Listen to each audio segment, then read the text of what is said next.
आमची काय ताकद आहे. बाबासाहेब आंबेडकरांनी सांगितलं होतं की राजकीय चळवळ सुरू करण्याआधी आधी सामाजिक आणि धार्मिक तुमची चळवळ मजबूत असली पाहिजे. या 10 वर्षात ते 14 वर्षात आज मी सामाजिकरित्या 2010 पासून 2013 पासून हे दिनेश वगैरे आमच्या सोबत 2013 पासून जुडलेले आहेत.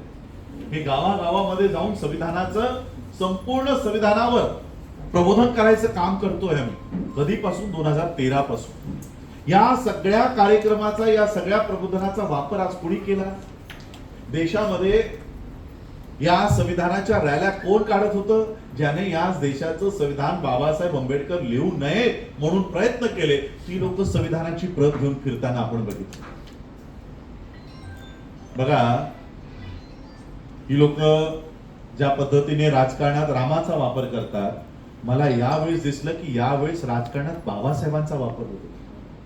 प्रत्येक व्यक्ती जी बीजेपीला थांबवायचा बाता करत होती ती बाबासाहेबांचं नाव घेतल्याशिवाय भाषण करत नव्हतं की आम्हाला बाबासाहेबांनी दिलेलं संविधान वाचवायचं. मग बाबासाहेबांनी दिलेलं संविधान जर तुम्हाला वाचवायचं आहे तर मग बाबासाहेबांनी दिलेल्या प्रतिनिधित्व तुम्हाला आम्हाला द्यायचं नाही, आम्हाला ते नाही द्यायचं.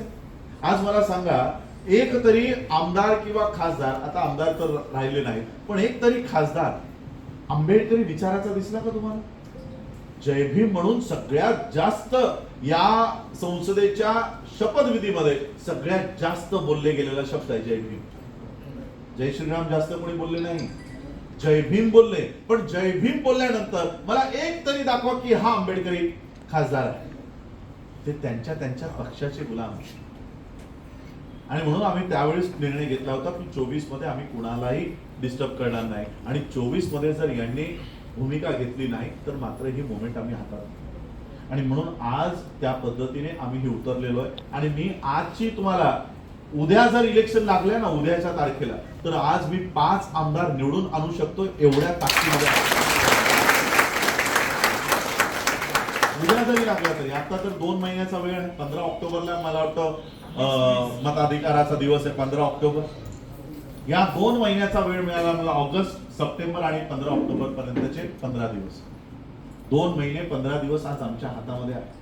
आणि आज त्या पद्धतीने आम्ही, कारण आमची मतं, इतरांची मतं, अशा पद्धतीने आपला विचारधारेचा आमचा प्रतिनिधी, म्हणजे उद्या त्याला आम्ही कॉलर पकडून विचारू शकतो की इथे आमची घरं तुटत असताना तू विधानसभेत याचा प्रश्न का मांडला नाही, असे 5 लोक पकडू शकतो. मी या जयभीम नगरच्या झोपडपट्टीच्या आंदोलनात बसलो होतो. आपण टीव्हीवरही बघितलं असेल. जितेंद्र आव्हाड त्यांच्या मदतीला गेले होते. त्यांनी बाउन्सर्स हाकलले, हे हाकलले. मला आता जाऊन विचार, तुम्ही पवईला स्वतः जा आणि विचारा की जितेंद्र आव्हाड मदत करतोय का? तू म्हणाल त्या दिवसापासून तोंडही नाही दाखवलंय, तोंडही नाही दाखवलंय. काय त्याला जाऊन आपण विचारू शकतो का की बाबा का आमचा प्रश्न मांडत नाहीस? एक तरी प्रश्न त्याने विधानसभेमध्ये मांडताना बघितलाय का तुम्ही? म्हणजे लोकांमध्ये यायचं, सहानुभूती दाखवायची, मी तुमच्या सोबत आहे सांगायचं. म्हणजे जिथे तुम्ही काही करू शकत नाही तिथे येऊन शब्द द्यायचा. पण जिथे तुमच्याकडे अधिकार आहे, त्या सभागृहामध्ये तुमच्याकडे वेळ आहे, तो वेळ तुम्ही आमच्या लोकांसाठी